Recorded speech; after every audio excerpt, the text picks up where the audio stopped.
Do you have too many Safari tabs opened on your iPhone and you want to close them all with one click of a button? This video is going to show you the steps on how you can close all Safari tabs at once.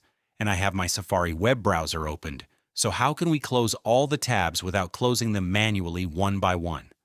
Let's first tap the three dots at the right side of the screen, and then you want to click on All Tabs. This is going to open a bird's eye view of all the tabs you currently have opened in Safari. So our job is to long press on the X button on any tab in here. And that's going to show us this little menu with a couple of options. The option which we're looking for is this Close Other Tabs, and that will remove all the tabs in Safari which we had opened, and it will only leave us with the current website which we are on. I'm going to click the X on that current tab, and then all of my Safari tabs will be closed. And it was this easy and simple. If you need more iPhone tutorials like this one, then make sure you subscribe to App Tutor for more daily videos, and I will see you in the next one.